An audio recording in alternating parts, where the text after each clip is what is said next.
From the center of the universe, Toronto, Ontario, Canada, this is the SDM Show with your host, Rob Cairns. The SDM Show focuses on business, life, productivity, digital marketing, WordPress, and more. Sit back, relax, grab your favorite drink, and enjoy the show. Here is Rob. Hey everybody, Rob Cairns here. I'm the founder, CEO, and chief digital strategist at Stunning Digital Marketing. In today's show, Mr. Matt Medeiros joins me, someone well known in the WordPress space. And Matt and I are not going to talk WordPress. We're going to talk all about podcasting, a subject both of us are passionate about. Sit back, relax, enjoy the show. The SDM Show is brought to you by Stunning Digital Marketing, the digital marketing concierge that helps you put all your marketing pieces together. We are your marketing experts. We are also your WordPress security experts and know how to lock down a website and protect yourself from bad actors. So contact us at Stunning Digital Marketing today. Hey everybody, Rob Cairns here. And today my guest with me is Mr. Matt Medeiros, somebody well known in the WordPress space. How are you, Matt? Doing well, Rob. Thanks for having me. No, it's such a pleasure. I've been trying to reach out to you for a long time. I kind of reached out through a mutual friend, Bridget. So thank you, Bridget, for setting this one up. Much appreciated. And Yeah. we're not even going to talk. We're not even going to talk WordPress today. We're going to talk podcasting, which is a subject dear to your heart, a subject dear to my heart. How did you get into podcasting originally? You've been doing it a long time, longer than me. Well, Rob, you said you didn't want to talk about WordPress, but unfortunately, that's how it started. So when I started my WordPress agency back in 2007, around the I don't know what, first financial crisis, when everybody kind of lost their jobs and folks were trying to figure things out, I was exiting an ISP, internet service provider, and I was actually managing a web development arm of that business. It was a Drupal, at the time, it was a Drupal 5 shop, and we had just started to use WordPress. And then my dad ran car dealerships all his life, and he was selling, because General Motors was going out of business, he was selling his business, and he was a photographer for many years, and one of his first photography clients, after he sold his business, asked for a website to go along with like the photography that he built. And that was what sparked the agency that we had started. And shortly after that, I was a big fan of the Mixergy podcast. I was listening to that a lot. Mm-hmm. And I said, maybe I'll do something in the WordPress space that's like Mixergy-esque. At the time, I was thinking maybe I'll just do like a blog and like interview people.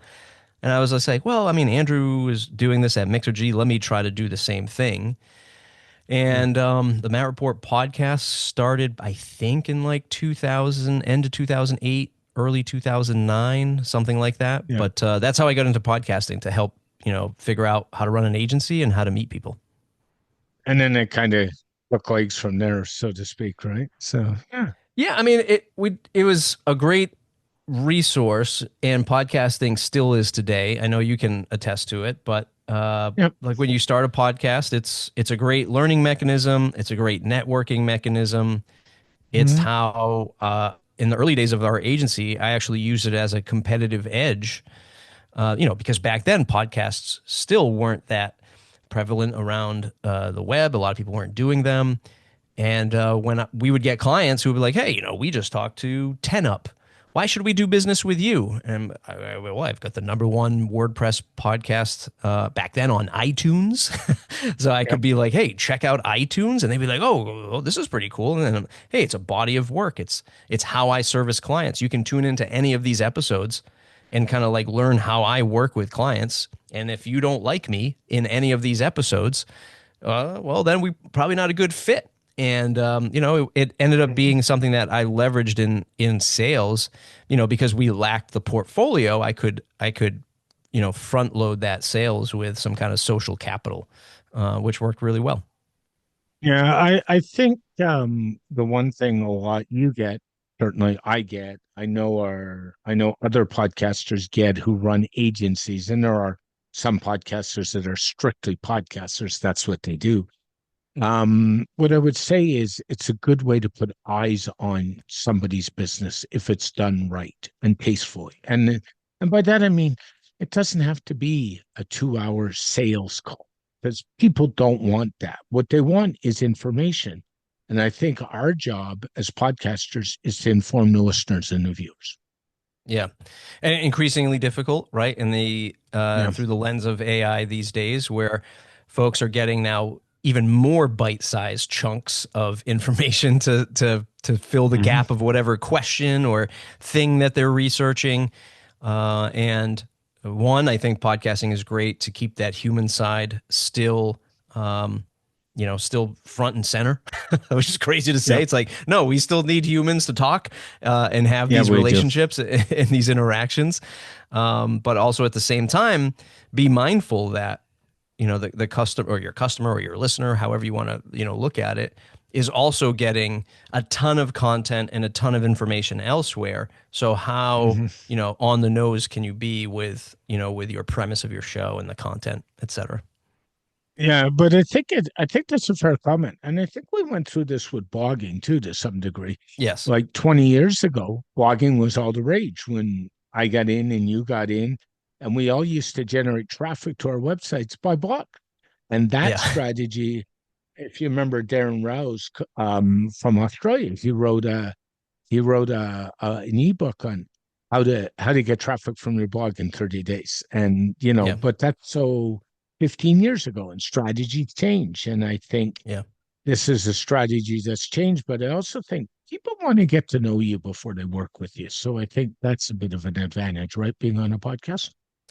Yeah, for sure. I have, tons of guests that have Yep. over the years that have, you know, um, built businesses and shared their story and got direct sales or direct business results right from the podcast, and not just coming on my show, but going on a round of shows, right? Like podcast guesting, being a Yeah. podcast guest is super important.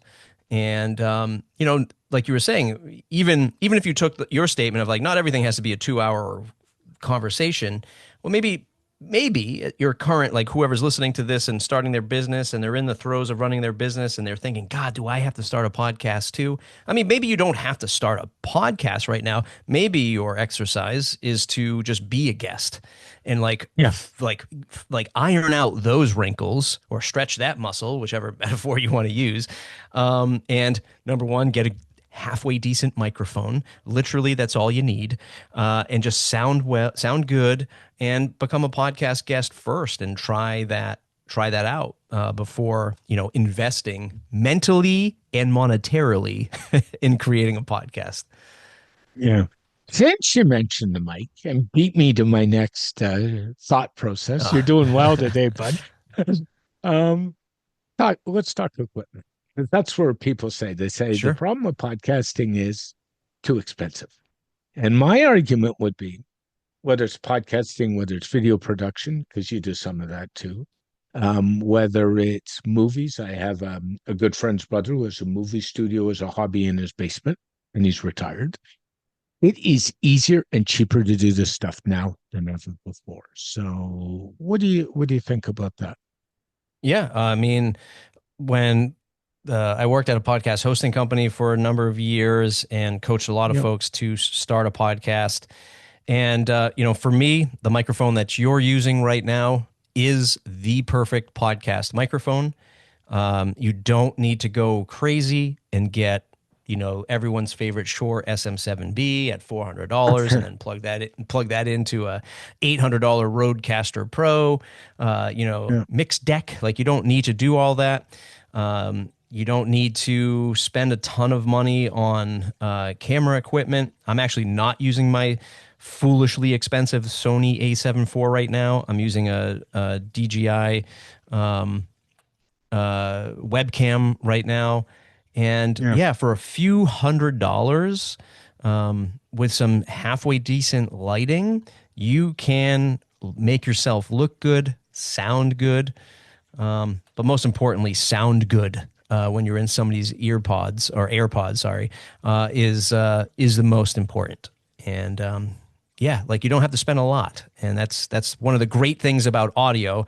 And I'll just end this rant with in the podcasting space, there's a huge push. A couple years ago, Spotify was trying to own, air quotes, podcasting. They've sort of given up. And now YouTube is trying to own podcasting. But effectively, all people are doing are making YouTube channels. And it's forcing a lot of amateur and entry-level podcasters to think, oh, God, I got to do video. I have to do this. No, you don't have to. In fact, audio is cheaper and faster to produce. So for those of you getting started, that is the best entry point. Audio serves a greater purpose and a different purpose than video. And that's where I'll end my rant. And no question. I was thinking about, and I'm sure you consume podcasts as well as you produce them. And I was thinking about my favorite podcasts and when the last time I watched one on video was, and they all have video, or most of them. Some are from big houses like Wonderly. Some are from smaller houses. Some are all over the place. Do you know I haven't watched a video podcast in probably over a year? Isn't that? I just don't do it. Yeah. And the audio side serves the different purposes. And there's studies coming out now, like there's a lot of media companies. And, also you also have to recognize, I don't want to get, super deep in the weeds, but the podcast industry, capital P, capital I, is generally propped up by those big studios, by big advertising networks. And, when you have a medium that is, for all intents and purposes, open source, right? RSS, it's open publication. I can make an RSS feed with podcast episodes in it, and literally anybody with a podcast app can tune into it. And what that means for big publishers and big advertising companies is there's no pixel. There's no way to track it. There's no way to see how long Rob and Matt have listened to that audio, because it's like an internet protocol. It exists. You get access to it, which is the beauty of it. But just like Facebook and Google also saw RSS years and years and years ago, and they said, oh, no, that's a great way to distribute content, but we need to track it. So we're all just going to stop using RSS. Google, in fact, killed Google Reader. And it also killed their podcast app last year in favor for YouTube. That these big industry folks, they want YouTube because ad network, search algorithm, pixels, right? This is a way to monetize it. So the industry starts saying, well, you gotta have video with a podcast. And it's just like, well, no, there's those of us that make audio for that particular reason. And it doesn't always have to be video. And the problem too with all this pixel and this tracking is we all know what Europe is like, an EU, right? And they're I'm going there. They're cracking down. We have issues in Canada right now. You got issues in the States, depending on what state you're in. I mean, because in the US, it's all state-based. So I don't know. Like I personally think as a guy who does more than WordPress and more than podcasting, does marketing, I think it's harder and harder to track people now with all the darn laws in place anyway. So I don't know how much of this matters and doesn't matter. Yeah. And again, like I'm just of the mindset, I run a what I call a publishing business, the WP Minute, because it's a blog, a newsletter. It is a YouTube channel. It is a podcast. It's a community. It's an omni-channel thing that I do. And, I see a lot of folks saying, well, organic traffic is going down to rock bottom because, we're getting answers now in bite-sized snippets. Google's summarizing your content, which they've always done, but now it's even more aggressive with AI. ChatGPT, folks are using that for search these days. So we're starting to see all this organic traffic go down. And I've never, on paper, I've never done anything to game the system. I never had an SEO strategy and monitored that and said, like, how am I going to keep ranking for this important keyword? on paper, it's so stupid, right? I'm not saying you do what I do. I'm just saying, like, this is what I Yeah. did because I always looked at that and said, if I put all my effort into that, then now I'm fixated on, okay, what's the next keyword? And yeah, I know it's going to drive business for me, but I also know that at the change of an algorithm or this new AI stuff, now I lose all that. So, you know, how do I reach people organically? How do I create content that I think people want instead of just gamifying a system? And it was never something I ever did. Yeah, I had a lot of friends that did it, could have made a lot of money, but I just didn't do it. And I'm feeling a little bit better for that decision, heading into the Yeah. AI era where it's just like, okay, all my friends who are now scrounging for keyword ranking and what are they doing with their Google AdSense, Mhm. I don't have to worry about it. And I'll even tell you, Rob, I don't even like, I'll, I don't even like when so on my YouTube channel, that's for like WordPress tutorials, the WP Minute. Um, if I do something about AI, the numbers skyrocket, right? Yeah. The more views, more clicks than ever. Of And I course. look at that and I go, God, it's so easy to get addicted to the YouTube algorithm. And once again, on paper, that makes sense. But for me, I like to make stuff that I like to make. And hopefully the audience likes it too. And if they don't, Yeah. I'll make another video, but I don't want to get addicted to the stuff that I know can get pulled away from me at any moment, Yeah. algorithm, search, etc. So, Yeah. I am so in that mode. And it's funny because you talk about SEO. I get emails every day as an agency owner saying, you need SEO help. And then right behind it, I get emails from people saying, I want to be on your podcast show.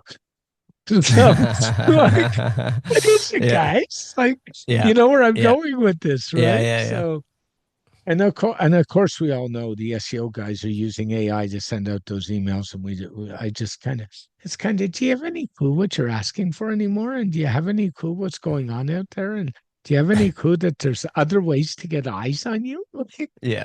so I'm like you. I almost refuse blatantly to play that game. I really Yeah. do.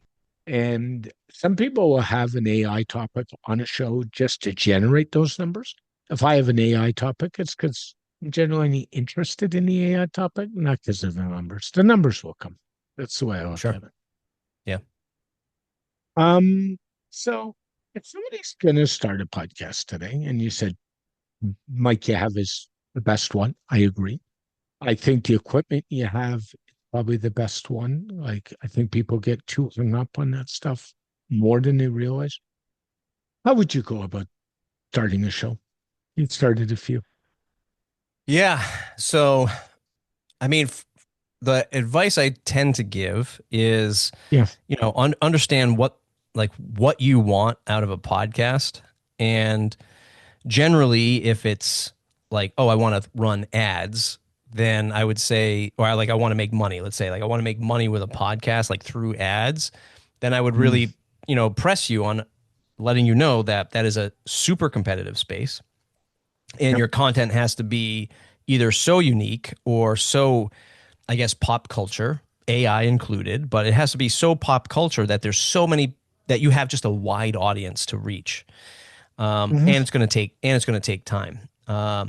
So it's getting in the right mindset of like what it is you want out of a podcast. But if you're somebody who has like a service business, you sell a digital product, maybe let's say you're in the WordPress space or you're an agency, there's many ways to shape a show, for the business benefit. That might not just be sales, right? I think sales is something that is like a residual with a podcast. And, your goal could be to just meet other people in the space. Your goal could be to meet customers, right? It could be a Yep. thing where, let's say you're in the more like B2B agency space. That is a fantastic way to get to get clients, right? Interview other businesses, and then a month later after the show, be like, hey, remember we had that interview? I've got these services. Maybe it's something that you'd be interested in. There's ways to have sponsors for your show, right? So the first step for me is like understanding what that goal is and how can you critically think about trying to achieve that goal. And then it's about for the show format, right? What's the premise? How is this content going to serve your audience? And what does that look like, right? How are you going to be different than somebody else, right? With the WP Minute, we do a short form and a long form. People are busy. You can tune into either or both. Right? Like you could tune into, the 5 to 8 minute show that Eric hosts, or you can tune into the 45-minute interview show that I do. So giving folks that opportunity to enjoy content from you in however you think they're going to need it, and then from the logistics side of it, it's understanding this is a lot of work. And the early days, like episodes 1 through 12, so fun, right, Rob? It's like, okay, I got all these friends. They all want to do a podcast. You're excited. They're excited. And then you run out of friends and you're like, oh shit. Like now I have to find somebody else to like interview, and I have to do that work. So I tried to frame it for folks to say, hey, look, what does that look like for you? Like, what's your workload? What can you dedicate to this podcast? People say, well, how much time should I dedicate? All of it. I can't do all of it. Okay, so let's break it down into something more manageable. Do you need to do a show every week? Do you need to do a show once a month?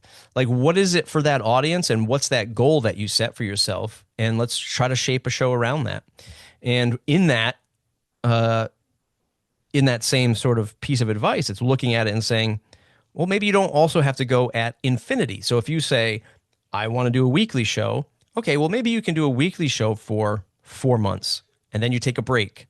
And then that show is a new season. And now that season takes a different shape. And it gives you that chance, especially early on, to test the waters with your initial idea. Run the show for 5, 6, 10, 12 episodes. And then if you found that you weren't happy with that, you found you didn't like the flow of it, the premise, the guests, you told your audience, hey, this is season 1. Season 2 starts in, September 2025. Now you've got like a summer break, and you can kind of reset, reprime, and then launch something new. So I think, finding out like where you want to go with your show, what's the audience look like, what's the show format look like, and then what can you handle? How can you do this effectively? Like critically thinking about all that in the beginning is how I approach it. Yeah, and people don't realize, like, it's not just recording the show. They always say, oh, it's a 30-minute show, easy. And I just laugh. And I say, really? You got to put it together. You and I both know if you have any headers or trailers, you probably record those before or after permanently. So you got to dump those in. You got to give it a quick listen to. You got to. And your 30-minute show, even if you do soft edits, turns into be 4 to 5 hours, no matter how you slice it and dice it. And people have no concept. The other thing I'll say, doing it, and one of the things I learned early on is batch recording and batch process and batch producing is the way I go. So I will take mine, and usually on a Sunday or a Saturday, if I'm out and about, not out and about, and I'll upload them all for the week. By then they're processed. And when I get into processing mode for the week, I'll do all 3. I do 3 a week. I'll do all 3 at once and just be done with it. Yeah, and that makes sense. But I think that's where people get caught. The other person people get caught with guests is they're afraid that they don't have a guest to do a solo show. We've all done them, right? You've done a few, I've done a few. That works really well. The other thing is, don't be recording on a Monday night to know you want your show out at 8 a.m. on Tuesday morning. That is a recipe for disaster. Because I feel like you're exposing me, Rob, because I do that a lot. Well, no, I'm not. I'm not trying to. If you do it a lot, you're doing it too. But you've got other things on the go. But a lot of people, it becomes, and it's not just with podcasting, it's with their newsletters for the clients. They leave everything to a just-in-time approach. And I personally don't like that approach at all. Yeah. I don't turn unless something's really newsy or let's take it out. I don't turn my shows over usually in under 5 days. I do Yeah. that on purpose. Yeah. Do you have any? I know you do. You said you do that a lot, but do you have thoughts on that for a beginner? Like, should I? Yeah, I mean, I think it makes total sense for a beginner, and I mean, just the only trap that I found myself in, I wouldn't say a Yeah. trap, it just happens to be the format of my show, is I would say it's more news style, Yep. right? It's more like in the moment thing, right? So like Hmm. later on today, I'll be interviewing the folks from this fair project, which if those of you in the WordPress space kind of know about it, like this has to go out within a week ish, Yes, right? it So it's just does. like, Yep. like, but if I batch interviewed them and it was something that was like, oh, this is going to go out in 3 months, that's going to be an issue. However, in in content that is much more evergreen, like if it's not super topical to like what's happening that week or month, absolutely, batch processing it 100%. I'm working on a project totally outside of the tech space. It's a podcast called OurBelovedMedium.com. And I'm doing that with a colleague that we're building out this a fictional world of the last radio station on Earth broadcasting stories about radio history, like the Oh, it's importance of so radio cool. history. Yeah, I so love it. it's we're interviewing like real subject matter guests about like World War II, like the early '90s talk radio, people from MTV. It's all about like how radio and audio has impacted humanity. And we're doing this in this fictional world of like, there's one radio station on earth and this one big streaming company is trying to take it over. So while you Mhm. listen to real history stories from real people that we're interviewing, we have like this fictional story happening in the background. And for sure, like those are on the conveyor belt of being like recorded, Yeah. edited, soundscaped, re-edited Yeah. again, and like we're shaping those stories. Those take a lot longer. So again, it really depends on like what kind of show you're putting out. Yeah. I two things. I agree. Newsy stuff, you got to turn it around quick. No question. And I love the idea of talking about the last radio station on earth because I think the reason I got into podcasting and started listening to podcasts is I was an old AM radio guy back in the day when I grew up. So I used to sit Yeah, and listen to AM talk radio all the time, all day, every day. Now, when I work, I don't know about you, I can't work in silent. So I yeah, probably have a podcast on in the background somewhere yeah, trying to yeah. catch up on something. And it's not always just WordPress space. I mean, Right. I know my partner listens to podcasts, but I can guarantee you they're all fun ones. So there's Right. something there for everybody, right? Yeah, yeah, yeah. Yep. 100%. I would assume, and correct me if I'm wrong, you're probably on iPhone, so your podcast app is probably Apple Podcasts. Apple, So or using my some. my daily driver is Pocket Casts, which Yep, is made by Automatic. But yep, because I'm a little bit of a podcast psychopath, I have a ton of podcast apps, and I constantly test them and try hmm to see what new features are. But the daily driver is Pocket Cast, though Apple Podcasts has made some serious improvements yep. recently, and it's really good. Yeah, my daily driver as well is Pocket Casts. I'm on an Android phone, so you have to go Yeah. somewhere, and that's been like the most. I was using it back when NPR owned it. Actually, I've been using it Okay. that long. Yeah, yeah, yeah. And Me too.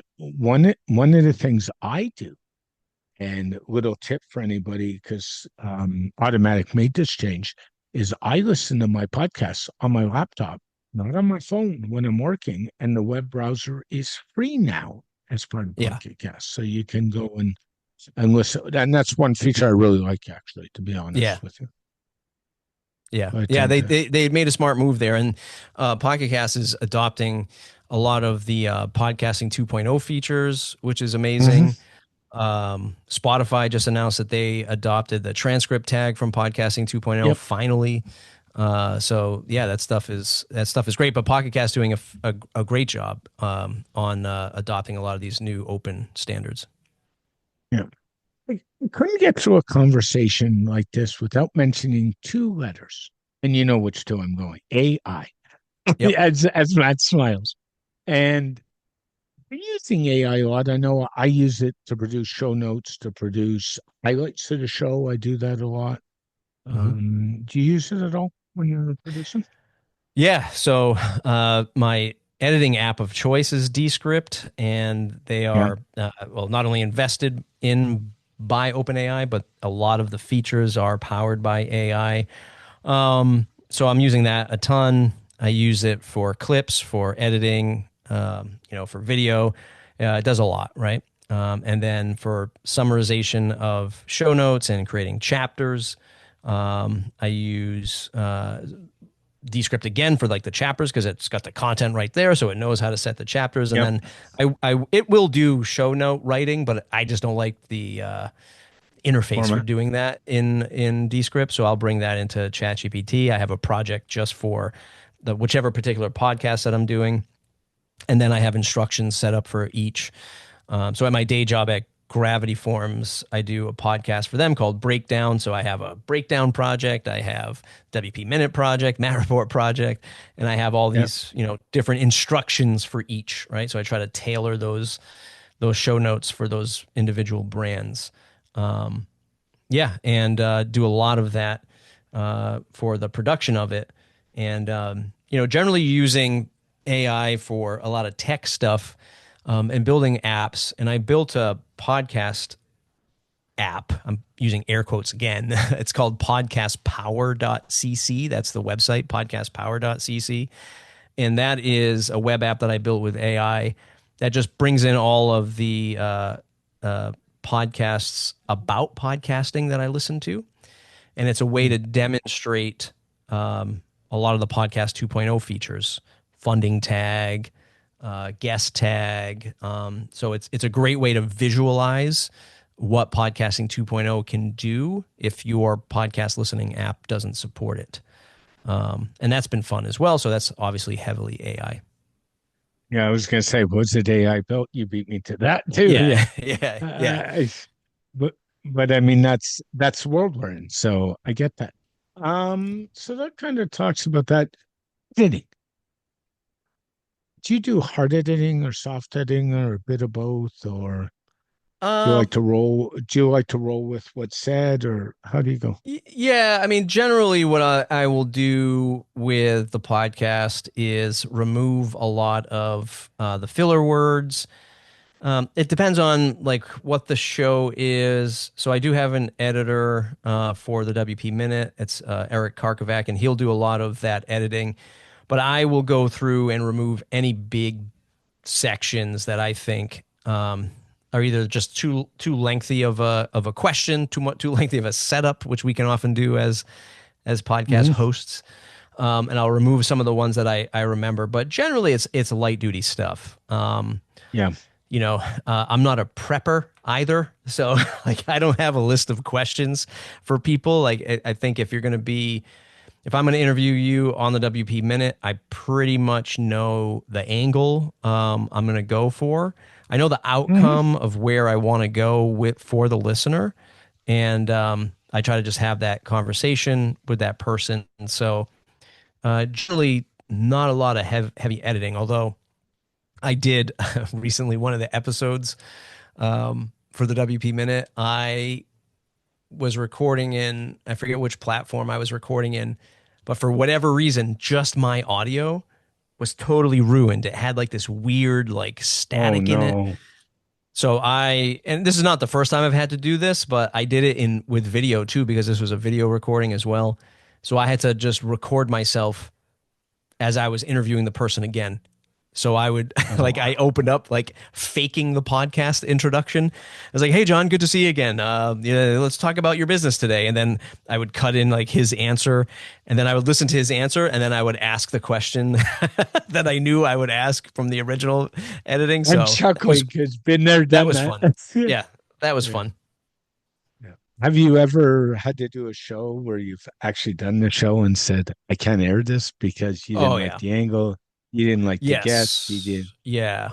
Yeah. Yeah. Yeah. I mean, I won't name names, but I'm there, not asking you yes, to. yeah, certainly, certainly on the podcast side, and certainly on like the video stuff that I do, because again, it's so Mm. time consuming and it's very aggravating. But I've done that countless times for things I've made for the WP Minute YouTube channel, and then like I do it all, and I'm trying to edit it, and I just recorded this for whatever 25, 30 minutes to get Yeah. it down to 20 minutes, and I just don't like it, and I'll delete it, and it's just a ton of time wasted. But yeah, certainly have thrown stuff out before.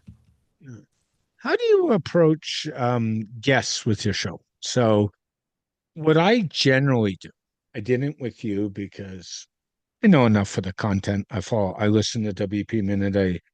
We have mutual friends. I wasn't worried about it. So I'll tell you that now. With guests I don't know, I always do a 15-minute recall. I've done that for a long time. It's something I got into a long time ago. It saved me aggravation. It's allowed me to eliminate guests that I don't want on the show or I don't like the angle. Do you do something similar or do you just kind of roll with it? I certainly do it for gravity forms because my job is literally on the line. Yeah. So I definitely do that. I try to make it more of like just like an educational event where it's a lot of folks that I talk to on the gravity form side have not done podcasts before, Yeah. or maybe they're part of some like bigger brand and like they're unsure of like what they can say. They don't know what I'm going to ask. So it becomes very much like, hey, let's get to know each other. That way you feel good. I feel good about this stuff. And if you have like Mhm. technical questions, I can answer those for you. Not so much on the WP Minute anymore. Back in the day on the Matt Report, when I was doing that interview show, was also like the height of internet marketing scammers. Yeah. Yep. um, Yep. actually, now that I say that, where are they all? Did they all just go away? Because I don't see them as much anymore. Did we all just like decide like I, the $97? we ignored them. Yeah, course is gone. Um, but they're definitely back then. There were shows that I had to just not air because it just became way too like of a sales pitch. But I definitely did the pre-interview back then because um, people didn't even know what a podcast was back then. So that was tough. Yes. Times have changed. So just to kind of wrap it up, if you had three good tips for somebody starting out today, what would they be? Yeah. So I think we touched upon before. It's like you don't have to invest a ton of money. I would go Yep. audio first just to save yourself a Yep. headache in the beginning.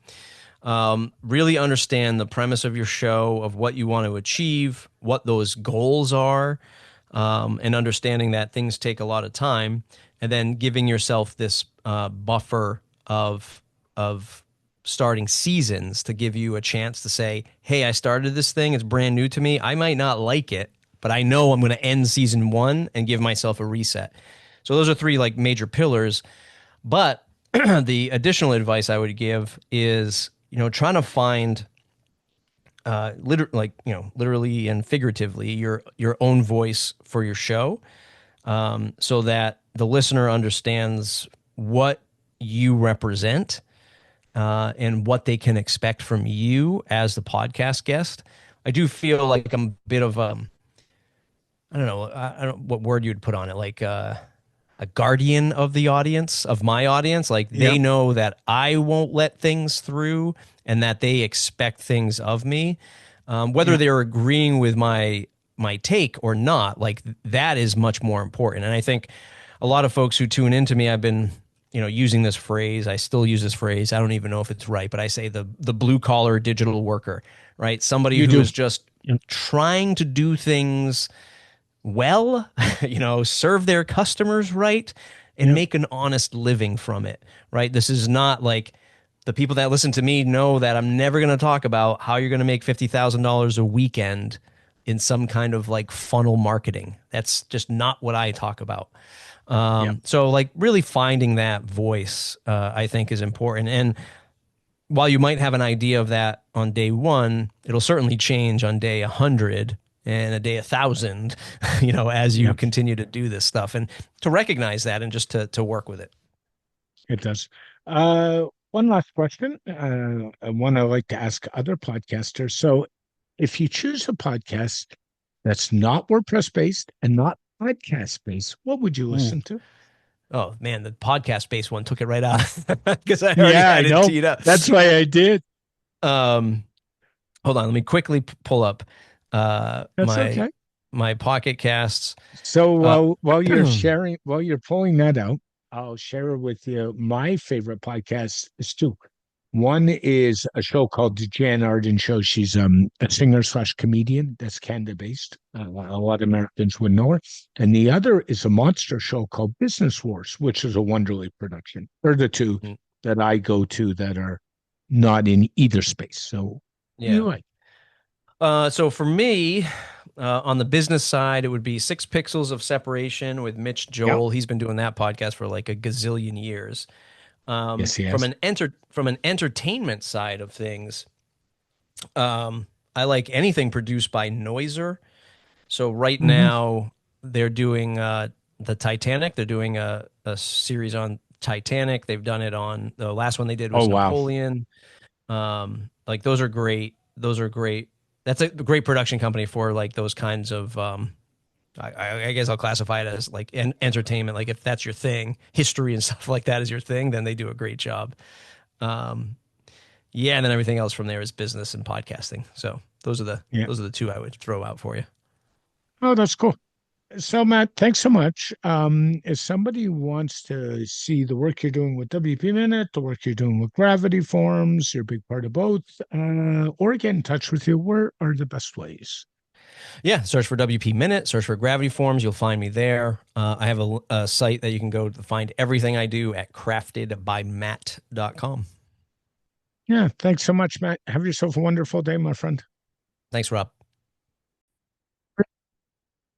This podcast has been brought to you by Stunning Digital Marketing, your digital marketing concierge to help the business owner put all his pieces together, whether it's email marketing, WordPress security, WordPress design and development, PPC, and more.